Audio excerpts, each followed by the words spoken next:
ചാരുന്നൻ പ്രാണപ്രിയനേ, അങ്ങു മാത്രമാണിന്നും എന്റെ സർവസ്വം.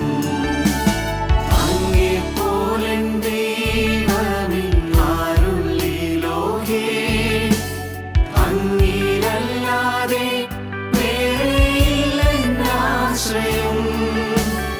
അങ്ങിൽ മാത്രം ചാരുന്നൻ പ്രാണപ്രിയനേ, അങ്ങു മാത്രമാണിന്നും എന്റെ സർവസ്വം.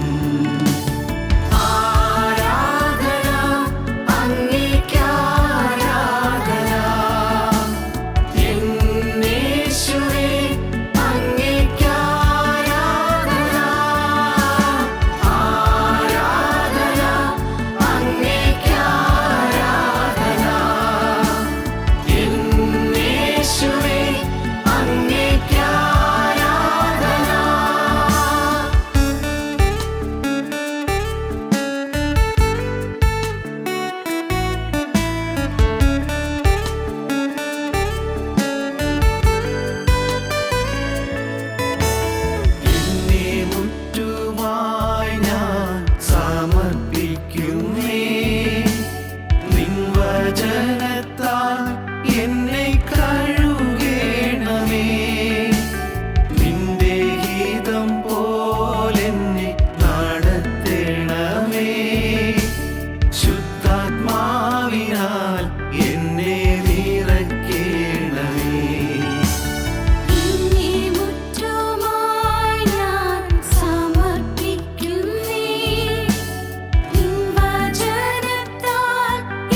ഞങ്ങളും ക്രൂശിക്കപ്പെട്ട ക്രിസ്തുവിനെ പ്രസംഗിക്കുന്നു. ദൈവ തിരുനാമത്തിന് മഹത്വം ഉണ്ടാകട്ടെ. വിശുദ്ധ മർക്കോസിൻ്റെ സുവിശേഷം 10-ാം അധ്യായത്തിൻ്റെ 21 മുതലായ ചില വാക്യങ്ങൾ നമുക്ക് വായിക്കാം. മർക്കോസ് 10:21 മുതൽ. യേശു അവനെ നോക്കി അവനെ സ്നേഹിച്ചു. ഒരു കുറവ് നിനക്കുണ്ട്, നീ പോയി നിനക്കുള്ളത് എല്ലാം വിറ്റ് ദരിദ്രർക്ക് കൊടുക്ക, എന്നാൽ നിനക്ക് സ്വർഗത്തിൽ നിക്ഷേപമുണ്ടാകും. പിന്നെ വന്ന് എന്നെ അനുഗമിക്ക എന്ന് പറഞ്ഞു. അവൻ വളരെ സമ്പത്തുള്ളവനാകൊണ്ട് ഈ വചനത്തിങ്കൽ വിഷാദിച്ച് ദുഃഖിതനായി പോയിക്കളഞ്ഞു. യേശു ചുറ്റും നോക്കി തൻ്റെ ശിഷ്യന്മാരോട്, സമ്പത്തുള്ളവർ ദൈവരാജ്യത്തിൽ കടക്കുന്നത് എത്ര പ്രയാസമെന്ന് പറഞ്ഞു. അവൻ്റെ ഈ വാക്കിനാൽ ശിഷ്യന്മാർ വിസ്മയിച്ചു. എന്നാൽ യേശു പിന്നെയും, മക്കളെ, സമ്പത്തിൽ ആശ്രയിക്കുന്നവർ ദൈവരാജ്യത്തിൽ കടക്കുന്നത് എത്ര പ്രയാസം. ധനവാൻ ദൈവരാജ്യത്തിൽ കടക്കുന്നതിനേക്കാൾ ഒട്ടകം സൂചിക്കുഴയോടെ കടക്കുന്നത് എളുപ്പമെന്ന് ഉത്തരം പറഞ്ഞു. അവർ ഏറ്റവും വിസ്മയിച്ചു. എന്നാൽ രക്ഷ പ്രാപിപ്പാൻ ആർക്ക് കഴിയുമെന്ന് തമ്മിൽ തമ്മിൽ പറഞ്ഞു. യേശു അവരെ നോക്കി, മനുഷ്യർക്ക് അസാധ്യം തന്നെ, ദൈവത്തിന് അല്ലാതാനും ദൈവത്തിന് സകലവും സാധ്യമല്ലോ എന്ന് പറഞ്ഞു. ധനവാൻ ദൈവരാജ്യത്തിൽ കടക്കുന്നത് എത്ര പ്രയാസം എന്നാണ് കർത്താവ് പറയുന്നത്. സമ്പന്നൻ, ധനവാൻ ദൈവരാജ്യത്തിൽ കടക്കുന്നത് എത്ര പ്രയാസം. അത് കേൾക്കുമ്പോൾ ഒരു തെറ്റായ ധാരണ നമ്മുടെ മനസ്സിൽ വരാവുന്നതാണ്. ധനമുള്ളവർ അപ്പോൾ സ്വർഗ്ഗരാജ്യത്തിൽ പോവുകയില്ലേ? അത് വലിയ കഷ്ടമായ കാര്യമാണല്ലോ. പണം ഉണ്ടാകുന്നത്, ധനം ഉണ്ടാകുന്നത് ഒരു അപകടമാണല്ലോ എന്ന് ചിന്തിച്ചു പോകാറുണ്ട്. അന്ന് ശിഷ്യന്മാർക്ക് ഈ സംശയം ഉണ്ടായി. കർത്താവ് പറഞ്ഞത് കേട്ട ശിഷ്യന്മാർക്കും ഇതേ സംശയം ഉണ്ടായി. യേശു ചുറ്റും നോക്കി തൻ്റെ ശിഷ്യന്മാരോട്, സമ്പത്തുള്ളവർ ദൈവരാജ്യത്തിൽ കടക്കുന്നത് എത്ര പ്രയാസം എന്ന് പറഞ്ഞു. ധനവാൻ ദൈവരാജ്യത്തിൽ കടക്കുന്നതിനേക്കാൾ ഒട്ടകം സൂചിക്കുഴയുടെ കടക്കുന്നത് എളുപ്പം എന്ന് ഉത്തരം പറഞ്ഞു. ഒരു ഒട്ടകം സൂചിക്കുഴയുടെ കടക്കുക ഒരിക്കലും സാധ്യമല്ല. അപ്പോൾ ധനവാൻ ദൈവരാജ്യത്തിൽ പോവുക എന്നുള്ള പ്രയാസമാണ്, സാധ്യമല്ലാത്ത കാര്യമാണ് എന്നാണ് കർത്താവ് പറഞ്ഞത്. അപ്പോൾ ശിഷ്യന്മാർ ചോദിച്ചു. ഈ വാക്കിനാൽ ശിഷ്യന്മാർ വിസ്മയിച്ചു. അവർ അമ്പരപ്പോടെ നിൽക്കുകയാണ്, വിഷമിച്ച് നിൽക്കുകയാണ്. എന്താണ് കർത്താവ് പറയുന്നത്? ഇപ്പോൾ പണക്കാരും ദൈവരാജ്യത്തിൽ പോകില്ലെന്നാണോ കർത്താവ് പറയുന്നത്? ഇതിൻ്റെ അർത്ഥം എന്താണ്? അവരുടെ വിസ്മയം കണ്ടും അവരുടെ ഹൃദയത്തിൽ ഉയരുന്ന ചോദ്യങ്ങൾ മനസ്സിലാക്കിയും കർത്താവ് അവരോട് പറഞ്ഞു, മക്കളെ, സമ്പത്തിൽ ആശ്രയിക്കുന്നവർ ദൈവരാജ്യത്തിൽ കിടക്കുന്നത് എത്ര പ്രയാസം. സമ്പത്തിൽ ആശ്രയിക്കുക, പണത്തിലുള്ള ആശ്രയം. അവൻ പക്ഷേ പൈസ ഉള്ളവനായിരിക്കണമെന്നില്ല, പക്ഷെ ദരിദ്രനായിരിക്കാം. എന്നാൽ സമ്പത്തിൽ ആശ്രയിക്കുന്നവർ ദൈവരാജ്യത്തിൽ കിടക്കുന്നത് എത്ര പ്രയാസം. സമ്പത്തിലുള്ള ആശ്രയം, സമ്പത്തിനോടുള്ള അറ്റാച്ച്മെൻറ്റ്, സമ്പത്തിനുള്ളതായ അഫെക്ഷൻ, പണത്തോടുള്ളതായ നമ്മുടെ താല്പര്യം, പണത്തിന് വേണ്ടിയുള്ളതായ നമ്മുടെ ആർത്തി, പണത്തിന് വേണ്ടിയുള്ളതായ നമ്മുടെ ദാഹം, അതാണ് അപകടകരമായി തീരുന്നത്. നമ്മുടെ ജീവിതത്തിൻ്റെ ലക്ഷ്യം ധനം സമ്പാദിക്കുക എന്നുള്ളതാണെങ്കിൽ എങ്കിൽ നമുക്ക് ദൈവരാജ്യത്തിൽ പോകാൻ സാധിക്കുകയില്ല. ലക്ഷ്യം എന്താണ്? ജീവിതത്തിൻ്റെ ലക്ഷ്യം എന്താണ്? അന്ന് ആ പ്രമാണിയായ മനുഷ്യൻ വന്ന് കർത്താവിന് മുമ്പിൽ മുട്ടുകുത്തുകയാണ്. സാധാരണ പ്രമാണിമാരാരും കർത്താവിന് മുമ്പിൽ വരാറില്ല. അവരെല്ലാം ദൂരെ നിന്ന് പുച്ഛിക്കുകയാണ് പതിവ്. പ്രമാണിമാരെല്ലാം, പ്രത്യേകിച്ചും പള്ളി പ്രമാണിമാർ, ദൂരെ നിന്ന് വിമർശിക്കുകയാണ് ചെയ്യാറുള്ളത്. നേരിട്ട് അടുക്കൽ വരാറില്ല.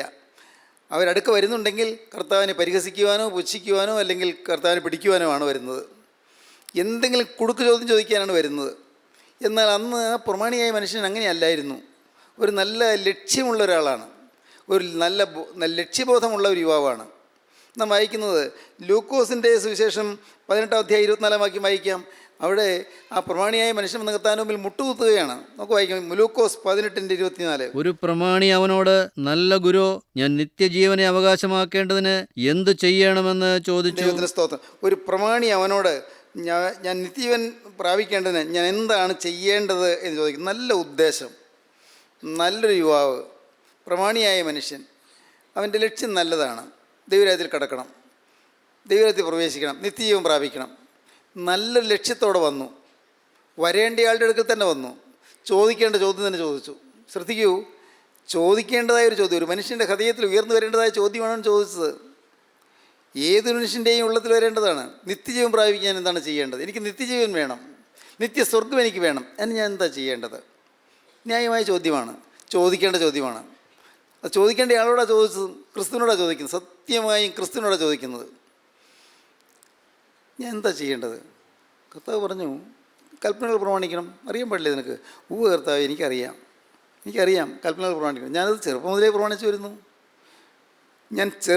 പ്രമാണിച്ചു വരുന്നു. അവൻ പറയുന്നിടത്ത് വളരെ നല്ല ബോധ്യത്തോടുകൂടിയാണ്. നിത്യജീവൻ പ്രാപിക്കാൻ എന്തൊക്കെ ചെയ്യണമെന്ന് അവൻ അറിയാവുന്നിടത്തോളം എല്ലാം അവൻ ചെയ്തിട്ടാണ് വരുന്നത്. ചെറുപ്പം മുതലേ പ്രമാണിച്ചുകൊണ്ടാണ് വരുന്നത്. ചെറുപ്പം മുതലേ ഒരു ആത്മീയ പശ്ചാത്തലം അവനുണ്ട്. ഒരു മതപശ്ചാത്തലം മാത്രമല്ല, ആത്മീയമായ പശ്ചാത്തലം അവനുണ്ട്. ആത്മീയമായ ചില ലക്ഷ്യബോധം അവനുണ്ട്. ആത്മീയമായി അവനെ മുന്നോട്ട് പോകണമെന്നും ദൈവരാജ്യത്തിൽ എത്തണമെന്നുള്ളതായി ആഗ്രഹമുണ്ടെന്ന് മാത്രമല്ല, അതിനുവേണ്ടി പ്രവർത്തിക്കുന്നവനാണ്. വെറുതെ ആഗ്രഹം പറഞ്ഞുകൊണ്ടിരിക്കുകയല്ല. അവൻ അതിനുവേണ്ടിയുള്ള റിസ്ക് എടുക്കാൻ തയ്യാറാണ്, അതിനുള്ള കോസ്റ്റ് കൊടുക്കാൻ തയ്യാറാണ്. അവൻ ചെറുപ്പം മുതലേ കൽപ്പനകൾ പ്രമാണിച്ചു വരുന്നു. നല്ലൊരു ചെറുപ്പക്കാരൻ, വളരെ നല്ലൊരു ചെറുപ്പക്കാരൻ. കർത്താവ് അവനെ ഉറ്റുനോക്കി, കർത്താവ് അവനെ സ്നേഹിച്ചു. നാം വായിക്കുന്ന വാക്യം എങ്ങനെയാണ്? കർത്താവ് അവനെ സ്നേഹിച്ചു. മർക്കോസ് 10:21 വായിക്കുന്നത്, കർത്താവ് അവനെ നോക്കി അവനെ സ്നേഹിച്ചു. കർത്താവ് അവനോട് സ്നേഹമായി, ഒരു പ്രത്യേക സ്നേഹം, പ്രത്യേക വാത്സല്യം. നല്ലൊരു ലക്ഷ്യത്തോടെ, നല്ല ആഗ്രഹത്തോടെ കർത്താവിൻ്റെ അടുക്കൽ നിത്യജീവനം പ്രാപിക്കാൻ എന്ത് ചെയ്യണമെന്ന് ചോദിച്ചു വരുന്നയാളോട് കർത്താവിന് സ്നേഹം വരും. സ്വാഭാവികമാണത്. ജീവനുള്ള ക്രിസ്തു ഈ ഭൂമിയിലേക്ക് വന്നത് നിത്യജീവൻ തരാനാണ്. നിത്യജീവൻ്റെ അവകാശം നമുക്ക് തരാനാണ്. നിത്യജീവൻ നമുക്ക് തരാനായിട്ട് വന്ന ക്രിസ്തു നിത്യജീവൻ്റെ കാര്യം ചോദിച്ചുകൊണ്ട് ഒരാൾ വരുമ്പോൾ അത് ആത്മാർത്ഥമായ ചോദ്യമാണെന്ന് കാണുമ്പോൾ കർത്താവ് സന്തോഷിക്കും. കർത്താവ് അവനെ നോക്കി അവനെ സ്നേഹിച്ചു. കർത്താവ് അവൻ്റെ ഹൃദയത്തിലേക്ക് നോക്കി, അവൻ്റെ ജീവിതത്തിലേക്ക് നോക്കി, അവൻ്റെ ശരീരത്തിലെ രക്തഘടനയിലേക്ക് നോക്കി, അവൻ്റെ സ്വഭാവത്തിൻ്റെ സവിശേഷതകളിലേക്ക് നോക്കി. കർത്താവ് പറഞ്ഞു, ഒരു കാര്യം, ഒരു കുറവ് നിനക്കുണ്ട്. നിത്യജീവൻ പ്രാപിക്കാൻ തടസ്സമായി ഒരു കുറവ് നിനക്കുണ്ട്. നീ ഒരു കാര്യം ചെയ്യുക, നിനക്ക് നിൻ്റെ ധനത്തോടൊരു അറ്റാച്ച്മെൻ്റ് ഉണ്ട്, നിനക്ക് പണത്തിലൊരു ആശ്രയമുണ്ട്, പണത്തിലൊരു അഭിമാനമുണ്ട്, നിൻ്റെ സമ്പത്തിൽ നിനക്കൊരു താല്പര്യമുണ്ടെന്ന് മാത്രമല്ല, നിനക്കതിലൊരു അഭിമാനമുണ്ട്, അതിൽ അഹങ്കാരവുമുണ്ട്. നീ പണം ഉണ്ട് എന്നുള്ളതിൽ നിനക്കൊരു സന്തോഷമുണ്ട്. മോനെ, ഞാൻ നിന്നെ സ്നേഹിക്കുന്നു. ഞാൻ ഒരു കാര്യം നിനക്ക് പറഞ്ഞു തരാം, നിനക്കൊരു കുറവുണ്ട്. പണത്തോടുള്ളതിൻ്റെ ആശ്രയം അത് അപകടമാണ്. ദ്രവ്യത്തിലുള്ള ആശ്രയം, ദ്രവ്യാഗ്രഹം, അവൻ്റെ മനസ്സിൽ കൂടി ചിന്തകൾ ഇങ്ങനെ പാഞ്ഞു പോവുകയാണ്. അന്യായമായി ഞാൻ സമ്പാദിച്ചിട്ടില്ല, ആരുടെയും തട്ടിപ്പറിച്ചെടുത്തിട്ടില്ല, ആരുടെയും കവർന്നിട്ടില്ല, വളരെ ശുദ്ധോദ്ദേശത്തോടെ ഞാൻ ജീവിച്ചിട്ടല്ലേ ഉള്ളൂ. എന്താണ് ഈ പറയുന്നത്? ഞാൻ അങ്ങനെ പണത്തിന് വേണ്ടി ഒരു വേണ്ടാത്ത കാര്യങ്ങൾക്ക് പോയില്ലല്ലോ, പണം അവിഹിതമായി ഞാൻ സമ്പാദിച്ചില്ലല്ലോ, പിന്നെ എന്താണ് യേശു എന്നെ കൊണ്ട് ഇങ്ങനെ പറയുന്നത്? അവൻ ചിന്തിക്കണം, ഒരു കുറവ് നിനക്കുണ്ട്, നിനക്കുള്ളതൊക്കെയും വിറ്റ് ദരിദ്രർക്ക് കൊടുക്കുക, പിന്നെ വന്ന് എന്നെ അനുഗമിക്കുക. എന്തെല്ലാം ചിന്തകൾ എൻ്റെ മനസ്സിൽ കൂടി പോയി കാണും. ഈ യേശുവിൻ്റെ കൂടെ നടക്കുന്ന എല്ലാവരും ഇങ്ങനെ എല്ലാം വിറ്റ് ദരിദ്രർക്ക് കൊടുത്തവരാണോ? അങ്ങനെ കൊടുക്കേണ്ട ആവശ്യമുണ്ടോ? എല്ലാം വിറ്റ് ദരിദ്രർക്ക് കൊടുത്തിട്ട് ക്രിസ്തുവിന് പിന്നാലെ ഇങ്ങനെ ഭിക്ഷാന്തേഹിയെപ്പോലെ, സന്യാസികളെപ്പോലെ നടക്കാനാണോ കർത്താവ് ഉദ്ദേശിക്കുന്നത്? എന്താണ് ഈ പറഞ്ഞതിൻ്റെ അർത്ഥം? അവന് ഒന്നും മനസ്സിലാക്കാൻ പറ്റാതെ വിഷമിക്കുകയാണ്. ഒരു വലിയ കൺഫ്യൂഷൻ എൻ്റെ ഹൃദയത്തിൽ, വലിയ ചിന്താക്കുഴപ്പം എൻ്റെ ഹൃദയത്തിൽ. മനസ്സിലാകുന്നില്ല എന്താണ് കർത്താവ് ഉദ്ദേശിച്ചത്. യേശു ക്രിസ്തു ഉദ്ദേശിച്ചത് എന്താണ് അവന് മനസ്സിലായില്ല. ആരോടും ക്രിസ്തു ഇങ്ങനെ പറഞ്ഞതായിട്ട് കേട്ടിട്ടില്ല. എത്രയോ പേര് കർത്താവിൻ്റെ പിന്നാലെ വരാൻ ആഗ്രഹിച്ചു. ആരോട് നിങ്ങൾ ഉള്ളതെല്ലാം വിറ്റ് ദരിദ്രർക്ക് കൊടുക്കുക, പിന്നെ എൻ്റെ പിന്നാലെ വരിക പറഞ്ഞിട്ടില്ല. എനിക്ക് മാത്രം ഇങ്ങനെ ഒരു പ്രത്യേക നിർദ്ദേശം തന്നത് എന്താണ്? മറ്റാർക്കും കൊടുക്കാത്തൊരു നിർദ്ദേശം എനിക്ക് തന്നത് എന്താണ്? അവൻ്റെ മനസ്സിൽ ചോദ്യങ്ങൾ വരുന്നു, സംശയങ്ങൾ വരുന്നു, ചിന്താക്കുഴപ്പങ്ങൾ വരുന്നു. അവൻ വല്ലാതെ മനസ്സ് കലങ്ങി. നിത്യജീവൻ പ്രാപിക്കാൻ ഈ പറഞ്ഞത് സത്യമാണെങ്കിൽ, യേശു പറഞ്ഞതാണ് ശരിയായ രീതിയെങ്കിൽ എല്ലാം വിൽക്കണം, ദരിദ്രർക്ക് കൊടുക്കണം, പിന്നെ യേശുവിൻ്റെ പിന്നാലെ വരണം. അതെന്നെക്കൊണ്ട് സാധിക്കുമോ? അവൻ ചിന്തിക്കുകയാണ്, അതെന്നെക്കൊണ്ട് സാധിക്കുമോ? അതേതായാലും പറ്റില്ല. പക്ഷേ നിത്യജീവൻ പ്രാപിക്കുകയും വേണം. നിത്യജീവൻ പ്രാപിക്കണമെന്നത് ആഗ്രഹമുണ്ട്, പക്ഷേ എല്ലാം വിൽക്കണമെന്ന് പറഞ്ഞത് പ്രയാസമുള്ള കാര്യമാണ് താനും. ഈ രണ്ട് ചിന്താഗതികളുടെ മധ്യത്തിൽപ്പെട്ട് അവനിങ്ങനെ വിഷമിക്കുകയാണ്. അവൻ്റെ മനസ്സ് നട്ടം തിരിയുകയാണ്. അവന് ദുഃഖമായി. അവൻ വളരെ ദുഃഖിതനായി പോയി കളഞ്ഞു. യേശു അവനെ നോക്കിക്കൊണ്ട് നിൽക്കുകയാണ്. യേശുവിൻ്റെ ഹൃദയത്തിൽ വേദനയില്ലേ? ഉണ്ട്, യേശുവിൻ്റെ ഹൃദയത്തിൽ വേദനയുണ്ട്. അവന് കൊടുത്ത നിർദ്ദേശം അവൻ പാലിച്ചില്ലല്ലോ. വചനം അവന് വേണ്ടിയുള്ള പ്രത്യേക വചനമാണ്, അത് പാലിച്ചില്ലല്ലോ. അവന് വേണ്ടിയുള്ളതായ പ്രത്യേക വചനം അവന് ഗ്രഹിക്കാൻ കഴിഞ്ഞില്ലല്ലോ. അതേ അധ്യായത്തിൽ, മർക്കോസ് 10-ാം അധ്യായത്തിൽ കർത്താവ് പറയുന്നത് ഇങ്ങനെയാണ്. 10-ാം അധ്യായം 28-ാം വാക്യം നമുക്ക് വായിക്കൂ. പത്രോസ് അവനോട്, ഇതാ ഞങ്ങൾ സകലവും വിട്ട് നിന്നെ അനുഗമിച്ചിരിക്കുന്നു എന്ന് പറഞ്ഞു തുടങ്ങി. പത്രോസ് കർത്താവ് പറഞ്ഞു, കർത്താവേ, ആ ചെറുപ്പക്കാരൻ പോയി, അവൻ എല്ലാം വിടാൻ തയ്യാറല്ല. പക്ഷേ ഞങ്ങളെ കർത്താവ് നിനക്കറിയാമല്ലോ, ഞങ്ങളെല്ലാം വിട്ട് നിൻ്റെ പിന്നാലെ വരികയാണ്. ഞങ്ങൾ സകലവും വിട്ട് നിൻ്റെ പിന്നാലെ വരുന്നു. തൊഴിൽ വിട്ടു, ഞങ്ങളുടെ തൊഴിൽ രംഗം വിട്ടു, ഗലീല കടൽ വിട്ടു, മീൻപിടുത്തം വിട്ടു, ഞങ്ങളുടെ മുക്കുവ തൊഴിൽ വിട്ടു, എല്ലാം വിട്ട് വരികയല്ലേ. ഈവൻ കുടുംബത്തെ പോലും ഞങ്ങൾ വിട്ടിരിക്കുന്നു. കുടുംബത്തിൻ്റെ സ്ഥിതി എന്താണത് ഞങ്ങളുടെ ചിന്താവിഷയമല്ല. അതിന് യേശു, എൻ്റെ നിമിത്തവും സുവിശേഷ നിമിത്തവും വീടോ സഹോദരന്മാരെയോ സഹോദരികളെയോ അമ്മയെയോ അപ്പനെയോ മക്കളെയോ നിലങ്ങളെയോ വിട്ടാൽ ഈ ലോകത്തിൽ തന്നെ ഉപദ്രവങ്ങളോടും കൂടെ 100 മടങ്ങ് വീടുകളെയും സഹോദരന്മാരെയും സഹോദരികളെയും അമ്മമാരെയും മക്കളെയും നിലങ്ങളെയും വരുവാനുള്ള ലോകത്തിൽ നിത്യജീവനെയും പ്രാപിക്കാത്തവൻ ആരുമില്ല എന്ന് ഞാൻ സത്യമായിട്ട് നിങ്ങളോട് പറയുന്നു. കർത്താവ് പറയുകയാണ്, എൻ്റെ നിമിത്തം, എൻ്റെ പേരിൽ, സുവിശേഷത്തിൻ്റെ പേരിൽ, എൻ്റെ പേരിലും സുവിശേഷത്തിൻ്റെ പേരിലും, എൻ്റെ നിമിത്തവും സുവിശേഷ നിമിത്തവും വീട്, സഹോദരന്മാർ, സഹോദരികൾ, അമ്മ, അപ്പൻ, മക്കൾ, നിലങ്ങൾ, ഇതെല്ലാം വിട്ടാൽ ഈ ലോകത്തിൽ തന്നെ 100 മടങ്ങ് വീടുകളെ കിട്ടും, 100 മടങ്ങ് സഹോദരന്മാരെ കിട്ടും, 100 മടങ്ങ് സഹോദരികളെ കിട്ടും, 100 മടങ്ങ് അമ്മമാരെ കിട്ടും, 100 മടങ്ങ് മക്കളെ കിട്ടും, 100 മടങ്ങ് നിലങ്ങളെ കിട്ടും. പക്ഷേ ഒരു കാര്യം, ഉപദ്രവങ്ങളോടുകൂടി ആയിരിക്കുമെന്ന് മാത്രം.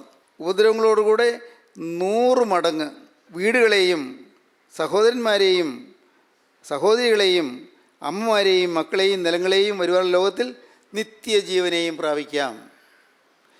എൻ്റെ നിമിത്തവും സുവിശേഷ നിമിത്തവും വിടുകയാണെങ്കിൽ ഇതൊന്നും നഷ്ടപ്പെടുകയല്ല, 100 മടങ്ങെല്ലാം ലഭിക്കുകയാണ്.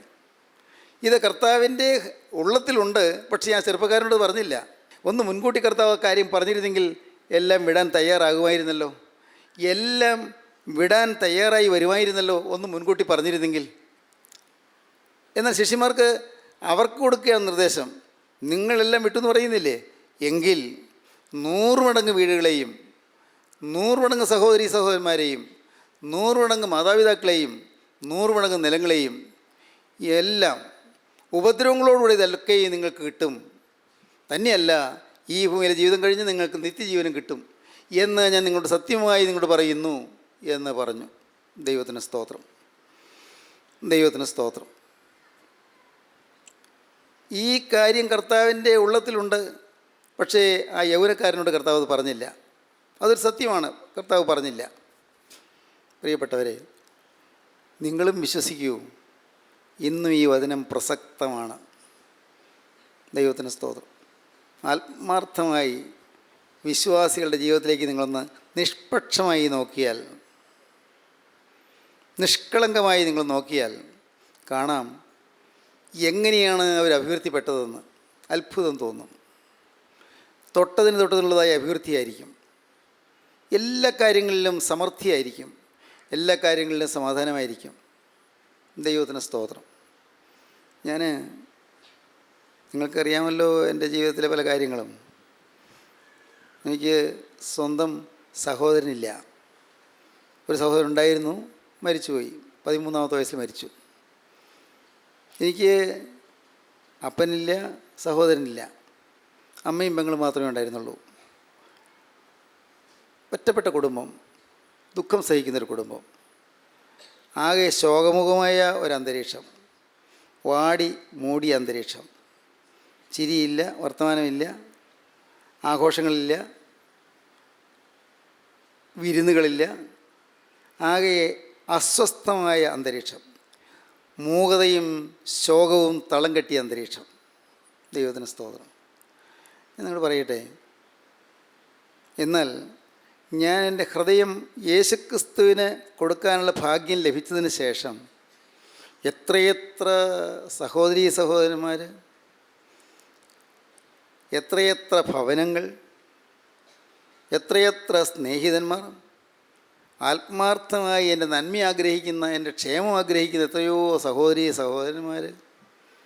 ദൈവത്തിന് സ്തോത്രം, ദൈവത്തിന് സ്തോത്രം. എവിടെയെല്ലാം എന്തെല്ലാം കുറവുണ്ടായിരുന്നോ എല്ലാ കുറവുകളും നികത്തിത്തരും ദൈവം.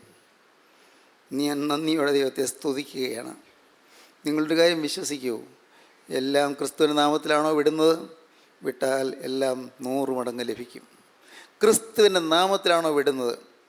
സകലവും വിട്ട് കർത്താവിൻ്റെ പിന്നാലെ പോകാൻ നിങ്ങൾ തയ്യാറാണോ? ഇത് വിടുക എന്ന് പറഞ്ഞാൽ അതിനോടുള്ള മാനസികമായ അറ്റാച്ച്മെൻറ്റ് വിടുക എന്നാണ് അതിൻ്റെ അർത്ഥം. ഇതെല്ലാം എത്ര കാലത്തേക്കുണ്ട് എന്നുള്ള തിരിച്ചറിവ്, എല്ലാം എത്ര നാളത്തേക്കുണ്ട് എന്ന തിരിച്ചറിവ്. ദൈവത്തിന് സ്തോത്രം. ജീവിതത്തിൽ ഇതെല്ലാം എത്ര നാളത്തേക്കുണ്ട് എന്നുള്ളതായ ആ ഒരു തിരിച്ചറിവോടുകൂടി നാം ഓരോന്നും നമ്മുടെ ഹൃദയത്തിൽ നിന്ന് പറിച്ചു മാറ്റുക.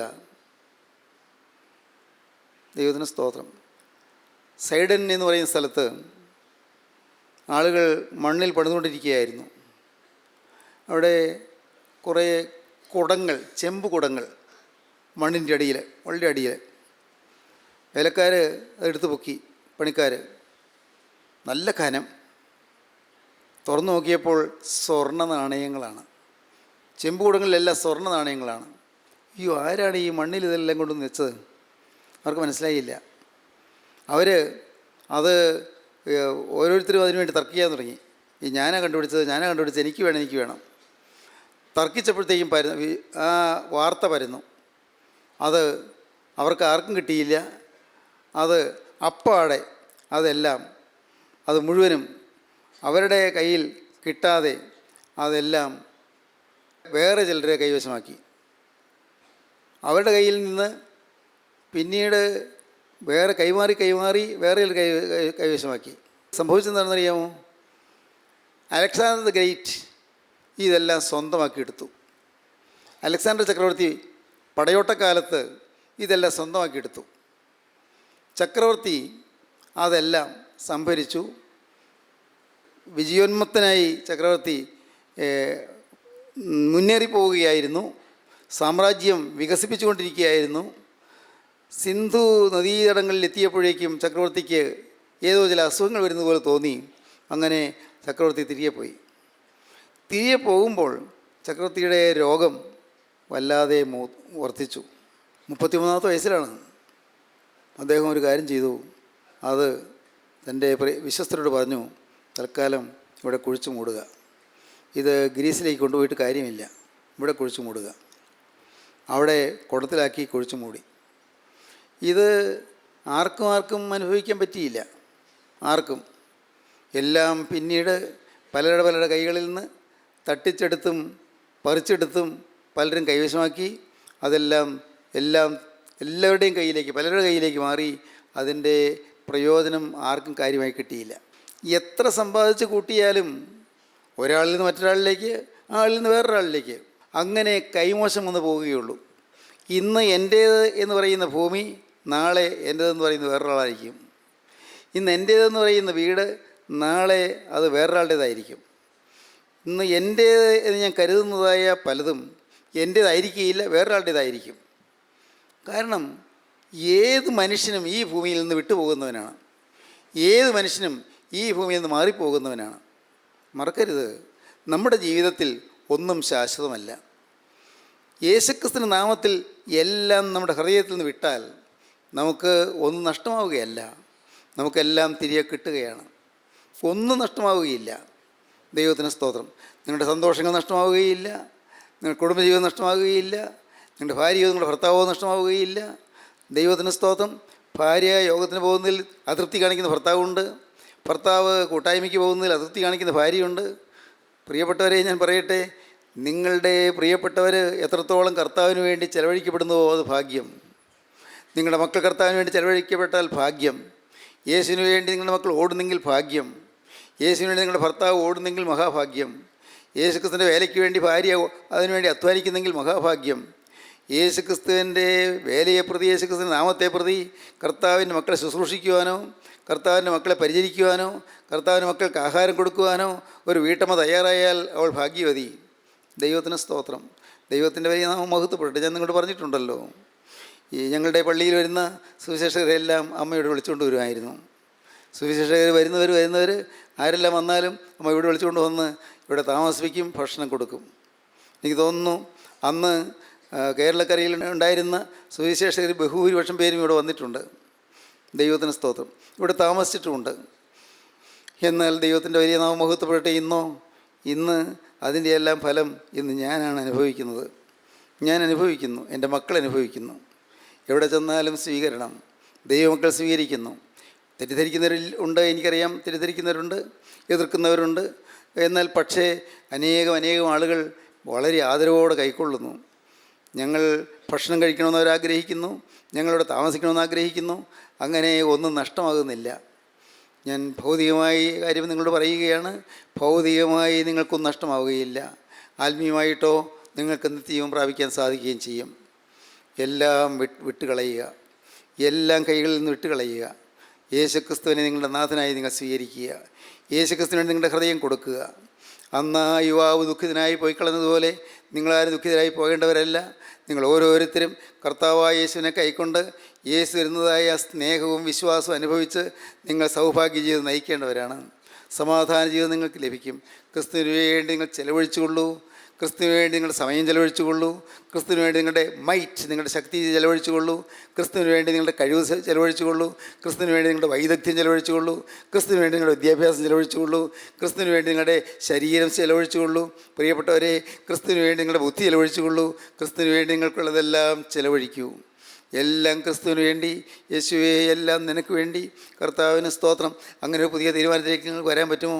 കർത്താവേ, ഇനി എല്ലാം യേശുവിന്, എല്ലാം യേശുവിന്. എൻ്റെ നിസ്സാരമായി ആയുസ്സും യേശുവിന്, എൻ്റെ ഈ ശരീരം യേശുവിന്, എൻ്റെ കർത്താവേ, എൻ്റെ ജീവിതം യേശുവിന്. യേശുവേ, നീ എനിക്ക് വേണ്ടി ക്രൂശിൽ മരിച്ചു, നിൻ്റെ ദിവ്യ ജീവൻ എനിക്ക് വേണ്ടി ചൊരിഞ്ഞു. കർത്താവേ, നീ എനിക്ക് വേണ്ടി തിരക്തം ചൊരിഞ്ഞു. ഞാൻ വിശ്വസിക്കുന്നു. എൻ്റെ പാപം നീ പോക്കി. ഞാൻ വിശ്വസിക്കുന്നു. കർത്താവേ, ഇന്ന് നിൻ്റെ തിരക്തത്തിൻ്റെ വിലയാണ് ഞാനെന്ന് മനസ്സിലാക്കിക്കൊണ്ട് ഞാനിതാ എന്നെ നിൻ്റെ തൃപ്പാദത്തിൽ സമർപ്പിക്കുന്നു. നിങ്ങൾ സമർപ്പണത്തിലേക്ക് വരുമോ? ജീവനുള്ള ക്രിസ്തുവിനെ നിങ്ങൾ സ്വീകരിക്കുമോ? യേശു ക്രിസ്തുവിനെ സ്വീകരിച്ചുകൊണ്ട് അനുഗ്രഹീത ജീവിതം നിങ്ങൾ നയിക്കുമോ? ഹല്ലേലൂയ. നമുക്ക് പ്രാർത്ഥിക്കാം. കാരുണ്യവാനായ ഞങ്ങളുടെ സ്വർഗീയ പിതാവേ, തിരുവചനങ്ങൾക്കായി സ്തോത്രം, ദിവ്യാലോചനകൾക്കായി സ്തോത്രം, തിരുസാന്നിധ്യത്തിനായി സ്തോത്രം, അവിടെ നീ മക്കളെ തൊട്ടതിനായി സ്തോത്രം. എല്ലാവരെയും സമാധാനത്തോടെ എഴുന്നേൽപ്പിക്കണമേ. എല്ലാവരെയും അവിടുത്തെ രണ്ടാമത്തവരിന് വേണ്ടി ഒരുക്കണമേ. യേശു ക്രിസ്തുവിൻ്റെ രാജകീയ നാമത്തിൽ പ്രാർത്ഥിക്കുന്ന കൃപയോടെ കേൾക്കണം പിതാവേ. ആമീൻ. ഹല്ലേലൂയ.